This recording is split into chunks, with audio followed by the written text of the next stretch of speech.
What's up investors and welcome back to the channel. Today I want to talk about 4 EV stocks that have big potential. All 4 of these stocks have dropped massively over the past few weeks, and in this video I will look at each company, fundamentals of each company, the financials, and analyst price ratings. 2 of the stocks in this video I have not covered on the channel before, so stick around until the end. It takes a lot of time to do this research and make these videos, so if you find any value in this video, can I ask you to smash the like button? Subscribe to the channel if you're new and hit the bell notification so you don't miss out on any new content like this. Now let's get into it. The first EV stock that I want to look at here is Fisker, ticker symbol FSR. In terms of the EV industry, this stock is being valued very low at the moment at around $2 billion market cap. And Fisker is different than nearly every other EV company. Their entire business model is different and they have a very interesting history. In 2007, Henrik Fisker founded the first Fisker company. They produced the world's first production luxury plug-in hybrid electric vehicles in 2008 and was first delivered in 2011. However, for several unfortunate reasons, production was suspended in 2012. Then Fisker was relaunched in 2016 and went public onto the New York Stock Exchange through a merger with Spartan Energy Corp in October 2020. So who is Henrik Fisker? Henrik is an acclaimed designer who has designed several Aston Martin cars over the last decade. The V8 Vantage and the DB9 are both credited to him. And he has brought in other Aston Martin personnel into Fisker too. So Fisker is a pre-revenue startup that has adopted an asset-light business model.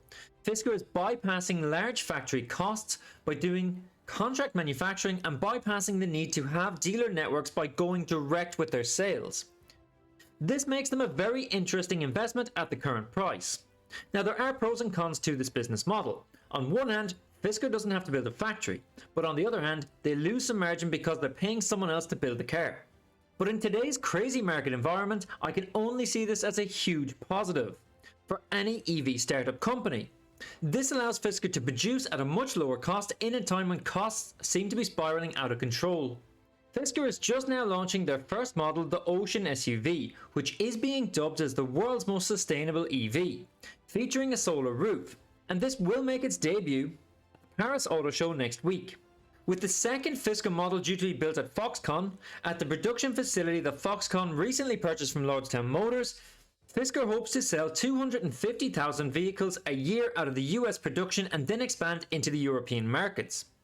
With the current share price of $6 and a market cap of $2 billion, Fisker is not a large EV company and certainly not overvalued considering their financials and where they are in terms of nearing commercialization.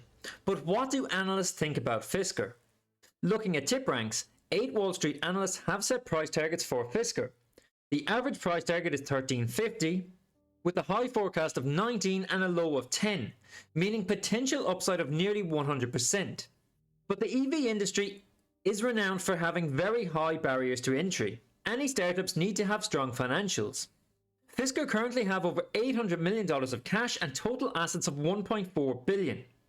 Their liabilities amount to $780, but this is largely made up of convertible notes, with current liabilities only $85 million, so this is a very strong balance sheet with total stockholder equity of over $600 million. For anyone that follows EV stocks, Rivian will be a well-known name. However, for anyone who is new to this, Rivian may well be a company that you are unfamiliar with. Despite being founded in 2009, the company has only begun deliveries of its vehicles in the past 12 months. However, despite this, the company does employ about 10,000 people and has a market valuation in excess of $20 billion. And this EV maker has been hitting the headlines for all the wrong reasons this week, which I will look at in just a moment. So Rivian currently makes 3 model EVs, R1T, the R1S, and delivery vans for Amazon at its factory in Normal, Illinois. Now this is just one of several Rivian facilities throughout the United States, and Rivian recently announced that they had produced over 7,000 vehicles in the past quarter, which is the highest quarterly total to date. While many EV startups are still not actually producing any vehicles, Rivian has a production target of 25,000 vehicles for 2022. Now this was originally planned to be 50,000, but early into this year the company cut its guidance in half due to several issues including supply chain problems which have dogged the entire industry this year. But Rivian has confirmed recently that they will still meet the goal of 25,000 units for 2022. Rivian went public in November 2021, and this was one of the most highly anticipated IPOs of the year. Within just a few days, RIVN stock had rallied up to over $179 a share and was one of the most talked about stocks on the entire market. However, since then, Rivian, like most of the market, has been in freefall, dropping over 80% from its November 2021 high. Now, this is very important. Although the stock has dropped over 80%, RIVN stock has been moving sideways for several months. As we can see here, the stock has been holding around $30 since June. So this is a positive, and Rivian is definitely a stock to have on the watch list right now. For example, there is still a lot to like about this company. Looking at Rivian's most recent financial statements, we can see that they have total assets of $20.1 billion, which includes cash of nearly $15 billion, which is an insane amount of cash for any company to have. In contrast to this, we can see that they have total liabilities of just $3.3 billion, giving Rivian an asset to liability ratio of over 6-1, and total stockholder equity of $16.8 billion. So the company's current market cap in excess of $20 billion is not as excessive as it first seems for an EV startup company. However, on the flip side of this, Rivian do need to have a strong balance sheet considering that they are incurring massive losses, with the company recording losses of over $1.7 billion in the latest 3-month period. And management have made it clear in the notes to the accounts on page 21 that they anticipate future investments will require significant debt and/or equity financing, so we can expect to see more shareholder dilution in the coming years. And to make matters worse, Rivian hit the headlines in the past week when the company had to recall almost all of its vehicles ever produced. Now, this headline looks terrible, but the fact is that this is less than 15,000 vehicles, and a possible fault that is easily fixed. Recalls of this nature and size are common in the motor industry and not a big deal in my opinion, but this does look terrible at first. So I do expect Rivian to drop a little more in the coming weeks, but this could provide a nice buying opportunity once more. Let's not forget that this is a company backed by several major companies. Of course, Amazon is the first of these major companies that comes to mind, but Rivian also signed a major deal with Mercedes-Benz just last month too that will focus on the joint production of commercial vans.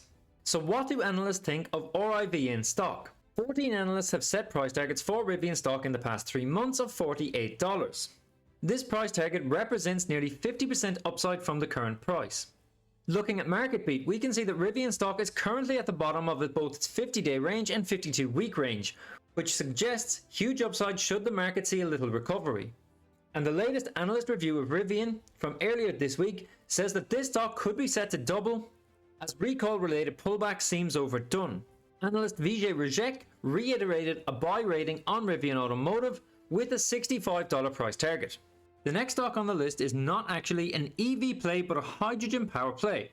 Plug Power is a green energy play focused on hydrogen and hydrogen fuel cells, and it is a leader in the push towards the green hydrogen economy.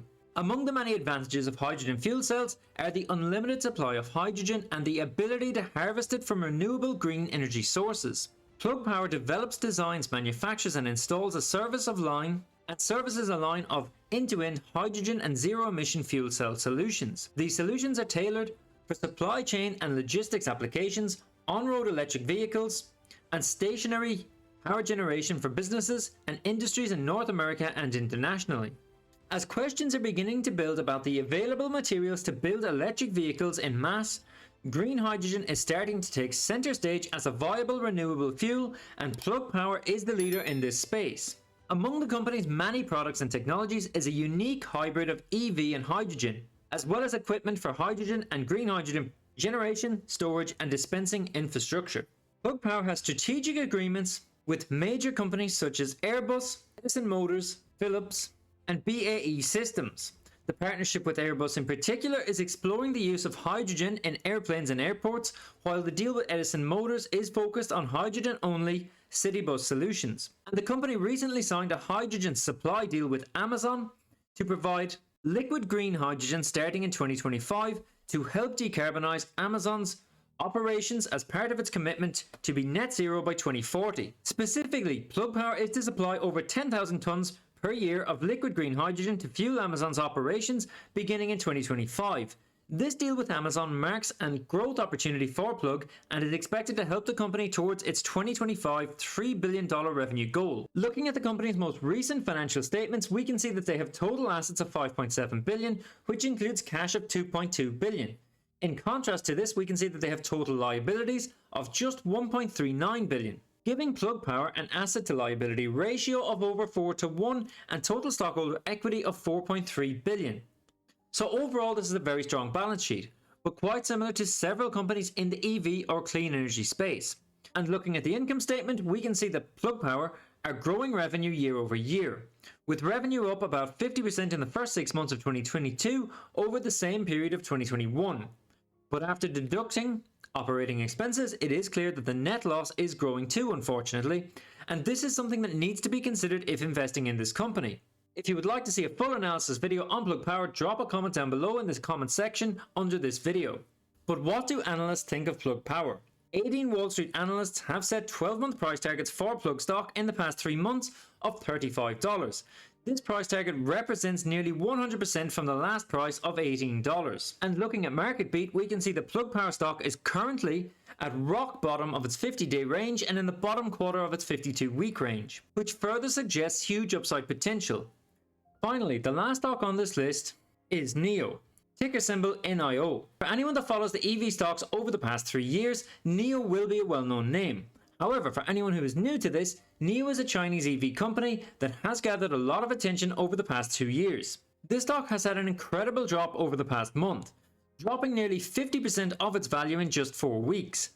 But NIO is a pioneer in China's premium electric vehicle market. They design, manufacture and sell premium EVs, next generation technologies and artificial intelligence. NIO has been in production now for several years and is considered to not only be a growth company, but in an industry that is in its infancy. NIO is one of the most established players alongside Tesla.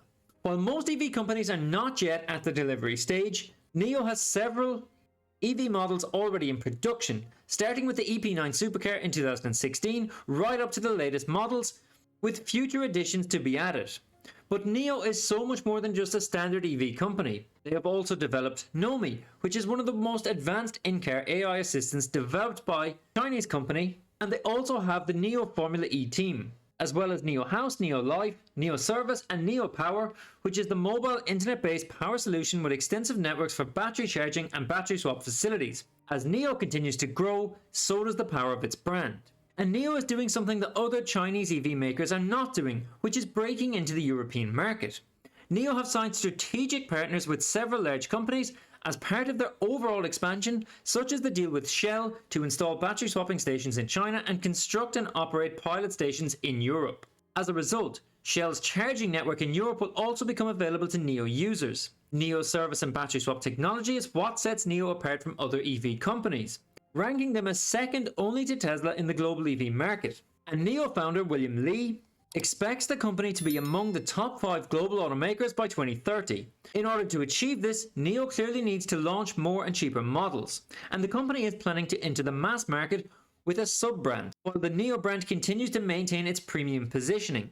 This is a move which will be something similar to Toyota and Lexus, which will allow NIO to keep that premium status while competing across a broad range of market segments. But what did the analysts think of NIO? 7 analysts have set NIO price targets with the average price target of $31, which is nearly 200% above the current price. Institutional ownership is currently over 30% and the very latest price target is $40. So guys, what do you think of that? Drop a comment and let me know what you think of each of these stocks and what you expect in the coming weeks.